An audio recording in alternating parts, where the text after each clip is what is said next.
Hello viewers, आज हम लोग करेंगे ट्रांसफॉर्मेशन ऑफ सेंटेंसेस को। तो बेसिकली इसको ट्रांसफॉर्मेशन ऑफ सेंटेंस को समझने से पहले हम लोग बात करें, हमें समझना जरूरी है सिंपल सेंटेंस, कंपाउंड सेंटेंस और कॉम्प्लेक्स सेंटेंस। तो ये बेसिकली एडवांस इंग्लिश का पार्ट होता है।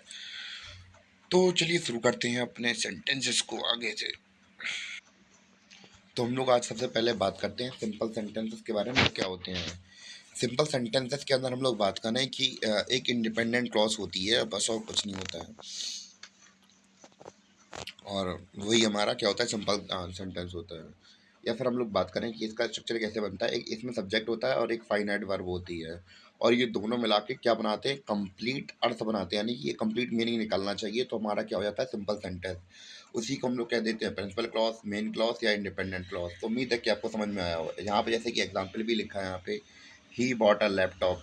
तो यहाँ पे ही क्या है, सब्जेक्ट है, ये क्या है, फाइनाइट वर्ब है, और लैपटॉप क्या हमारा ऑब्जेक्ट हो गया। तो यहाँ पे हम लोग देखा, एक फाइनाइट एक सब्जेक्ट था, एक फाइनाइट वर्ब थी, और हमारा क्या एक मतलब भी निकल आया। तो इस प्रकार हमने देखा तो सिंपल सेंटेंस क्या होते हैं। तो उम्मीद है कि आपको समझ में आया हो सिंपल सेंटेंस क्या होते हैं। हम लोग बात करेंगे कंपाउंड सेंटेंस की।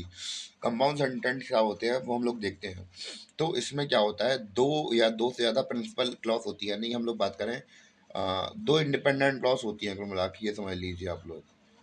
और जुड़े हुए होते हैं किससे, कोऑर्डिनेट कंजंक्शन से जुड़े हुए होते हैं। और तो ये क्या बना देते हैं, एक पूरा मतलब बना लेते हैं। यही क्या होते हैं, हमारे कंपाउंड सेंटेंस होते हैं। जैसे कि यहाँ पे एग्जांपल भी लिखा है, सी इज इल, वो बीमार है, इस वजह सो सी इज अपसेंट, इस वजह से वो अपसेंट है। तो सी इज इल, तो ये भी एक इंडिपेंडेंट क्लॉज है, इसमें किसी भी दूसरे सेंटेंस की जरूरत नहीं पड़ेगी। और यहाँ पे जी कोऑर्डिनेट कोऑर्डिनेट कंजंक्शन से जुड़ा हुआ है। तो इसमें और हम लोग बात करें सी इज अपसेंट, तो वो अपसेंट है। तो सी इज अपसेंट भी अलग अलग से इंडिपेंडेंट क्लॉज है, और सी इज इल भी अलग से इंडिपेंडेंट क्लॉज है हमारा। तो फिर हम लोग देखेंगे कि इसे किसी भी यहाँ पे डिपेंडेंट क्लॉज की जरूरत नहीं पड़ी, और जुड़ा हुआ है किससे, कोऑर्डिनेट कंजंक्शन से जुड़ा हुआ है हमारा। और यही हमारा क्या होता है, कोऑर्डिनेट सॉरी कंपाउंड सेंटेंस होते हैं, और पूरा मतलब देते ही देते हैं। अब हम लोग बात करेंगे लास्ट वाले की, और कॉम्प्लेक्स सेंटेंस की। तो कॉम्प्लेक्स सेंटेंस में क्या होता है कि इसमें क्या होता है, एक डिपेंडेंट क्लॉज होगी और एक इंडिपेंडेंट क्लॉज होगी, और जुड़े होंगे किससे, सब ऑर्डिनेट क्लॉज से। यहाँ पे देख लीजिए आप लोग, सब ऑर्डिनेट कंजंक्शन थी, यहाँ पे सब ऑर्डिनेट क्लॉज है, सॉरी सब ऑर्डिनेट कंजंक्शन से जुड़े हुए होंगे। बस यही डिफरेंस, और कुछ डिफरेंस नहीं है। ये बस यहाँ पे दो इंडिपेंडेंट क्लॉज थी, और यहाँ पे एक डिपेंडेंट होगी और एक इंडिपेंडेंट होगी। तो दो का कंपलसरी होना है, और जुड़े हुए होंगे किससे, ये कोऑर्डिनेट कंजंक्शन से जुड़े हुए होंगे, और ये सबऑर्डिनेट कंजंक्शन से जुड़े हुए होंगे। और यहाँ पे क्या होगी, या हम लोग इसकी डेफिनेशन देख ले रहे हैं कि यहाँ पे क्या होगा, एक प्रिंसिपल क्लॉज होगी, एक या एक से अधिक सबऑर्डिनेट क्लॉज होंगे, और हम लोग बात करें जुड़े हुए होंगे किससे, सबऑर्डिनेट कंजंक्शन से जुड़े हुए होंगे। और बस हमारी यही कॉम्प्लेक्स सेंटेंस होते हैं। उम्मीद है कि आपको समझ में आए हो। और हम लोग अब देखते हैं, अब बस कुछ नहीं बचा है, हम लोग सबऑर्डिनेट कंजंक्शन और कोऑर्डिनेट कंजंक्शन के एग्जांपल देख लेंगे, और कुछ नहीं है सिर्फ वीडियो लेक्चर में। और उम्मीद है कि आपको ये तीनों टाइप समझ में आए हों।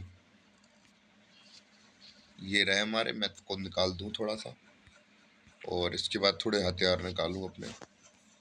तो सबऑर्डिनेट कंजंक्शन हमारे क्या होते हैं, जैसे कि हम लोग बात करें, हु हुआ, वेयर हुआ, विच हुआ, हाउ हुआ, why, when, that, whose, where, what. तो हमारे ये क्या है, सबऑर्डिनेट कंजंक्शन है। As soon as, no soon as, before, after, when, where, because, since, though, although, so that, if, unless, in case, although, though, even, lest, in, order, that, so that. तो ये आपके काम में आएंगे, तो ये सबसे इम्पोर्टेंट है। तो इसका चाहे तो आप लोग स्क्रीनशॉट भी ले सकते हैं।